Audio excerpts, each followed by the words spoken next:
आज की इस वीडियो का हमारा टॉपिक है प्रदूषण।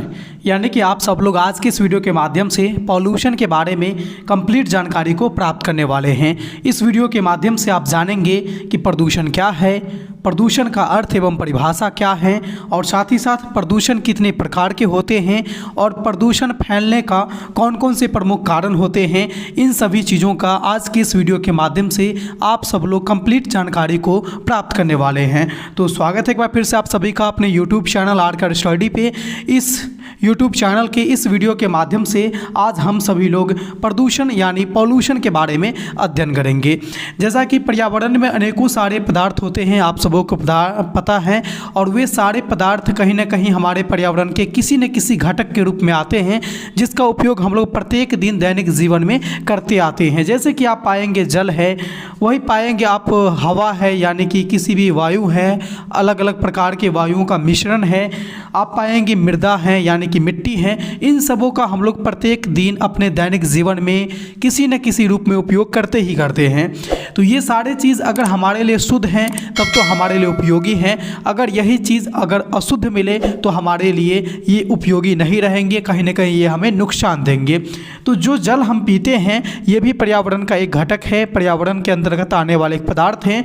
तो ये हमारा प्रदूषित भी होता है, यानी कि ये शुद्ध रूप भी है और प्रदूषित भी होता है।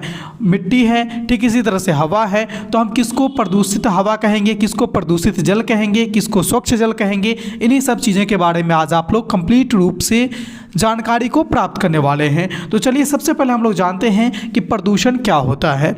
यानी कि हमारे प्रकृति में, यानी कहे तो हमारे वातावरण में, पर्यावरण में उपस्थित सभी पदार्थ, यानी किसी भी पदार्थ में यदि अवांछनीय बदलाव आता है जिससे सजीवों पर बुरा प्रभाव देखने को मिलेगा, तो वही चीज़ प्रदूषण कहलाता है। वो कोई भी पदार्थ हो सकता है जो हमारे प्रकृति में अवेलेबल है, उपस्थित है, और उसमें अवांछनीय बदलाव आता है जो हमारे लिए वांछनीय नहीं है, जो हमारे लिए ज़रूरत का नहीं है, ऐसा बदलाव आता है, और जिससे यदि सजीवों के जीवन पे नकारात्मक प्रभाव पड़ता है, कहे तो बुरा प्रभाव पड़ेगा, तो उसे हम लोग प्रदूषण कहेंगे। जैसे अभी आपने देखा था जल, जिसको हम सभी लोग पीने के रूप में इस्तेमाल करते हैं, तो ये हमारा स्वच्छ जल है।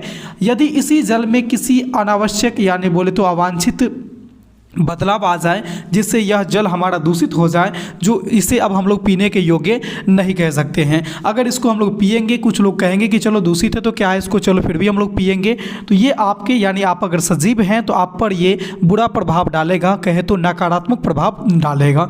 तो जो चीज़ें हमारे पर्यावरण में उपस्थित हैं और उसमें अगर किसी भी प्रकार के वांछनीय बदलाव आती है जिससे सजीवों पर नकारात्मक प्रभाव पड़ता है, तब हम कहेंगे कि वह चीज़ हमारे लिए क्या है, दूषित हो गया है, यानी वह प्रदूषण कहलाएगा। जैसे आपने यहाँ पर जल का एग्जाम्पल के तौर पे देखा, इसी तरह से बहुत सारे चीज़ होते हैं जो दूषित होते हैं। एक एक करके मैं आगे आपको बहुत सारे चीज़ बताने वाला हूँ।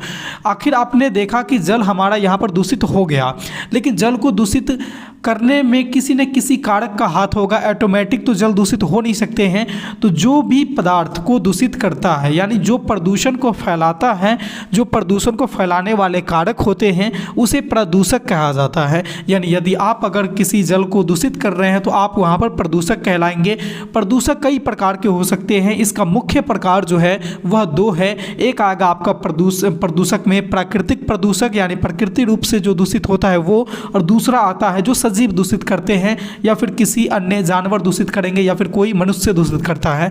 यहाँ पर हमने मनुष्य इसलिए नहीं लिया है क्योंकि सजीव भी दूषित करते हैं और सजीव में मनुष्य भी आएंगे और अन्य कई जानवर भी आते हैं जो पर्यावरण को दूषित करते हैं। उनके कामों के द्वारा, उनके द्वारा किए गए कामों के बल पे पर्यावरण में अनेकों पदार्थ ऐसे हैं जो दूषित हो जाते हैं। प्रकृति के द्वारा कैसे ये दूषित होता है, चलिए इसको देखते हैं। ज्वालामुखी का आप सबों ने नाम सुना होगा। तो ज्वालामुखी जब फटती है, इसको कोई मनुष्य जाके नहीं फाड़ देता है। ज्वालामुखी फटना एक प्राकृतिक घटना है, ठीक है, ये प्राकृतिक में स्वतः होती है। तो जब ज्वालामुखी फटती है तो आप पाएंगे कि इस तरह से बहुत सारे आपको वहाँ पर धुआं देखने को मिलेगा, आग ही आग नजर आएंगे।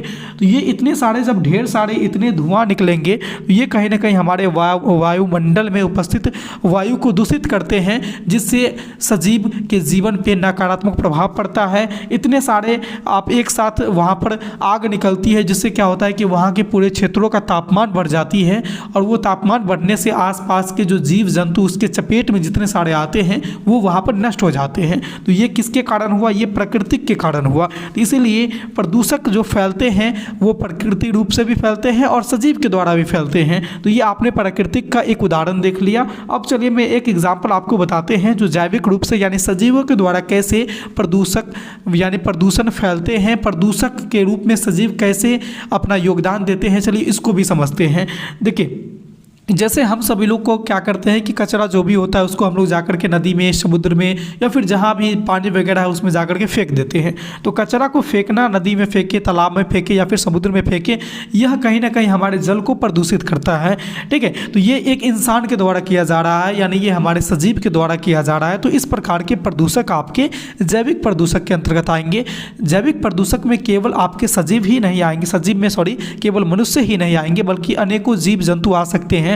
जैसे कि शेर है जो शिकार करता है और जानवरों को मारकर खाता है। कुछ ऐसे भाग होते हैं जो छोड़ देता है वो वहीं पर, जिससे क्या होता है कि उसमें बदबू आने लगती है कुछ दिनों बाद और जिससे हमारा वातावरण वहाँ का प्रदूषित हो जाता है।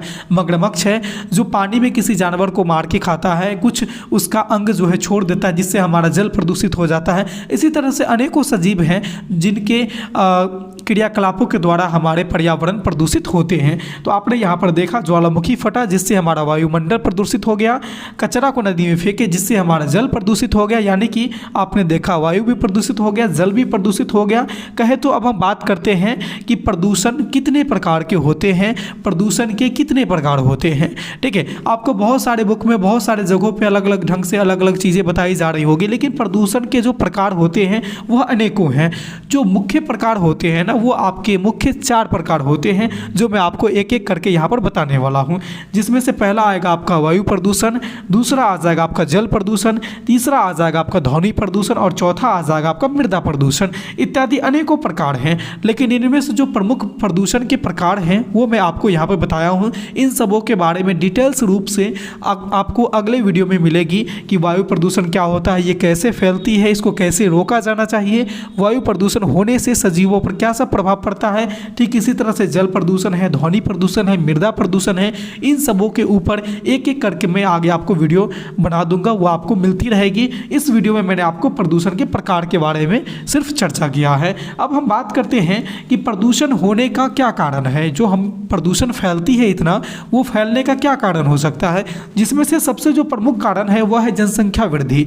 जनसंख्या वृद्धि कहने का मतलब हुआ कि हमारे सजीवों यानी कि मनुष्य की जो जनसंख्या है वो वृद्धि हो रही है, दिन प्रतिदिन बहुत ज़्यादा वृद्धि हो रही है। जिससे क्या हो जाएगा कि हम लोग चीज़ों का इस्तेमाल में वहाँ पर बहुत ज़्यादा लोग इस्तेमाल करेंगे, चूँकि लोगों की संख्या बढ़ रही है, वाहन का इस्तेमाल ज़्यादा हो जाएगा, हर चीज़ का इस्तेमाल बढ़ जाएगी, हर चीज़ मनुष्य अपने लिए करते हैं और इसमें जब संख्या बढ़ जाएगी तो इस तरह से उसका इस्तेमाल बढ़ जाएगी। तो जनसंख्या वृद्धि होने से प्रदूषण की संभावना बहुत ज़्यादा बढ़ जाती है।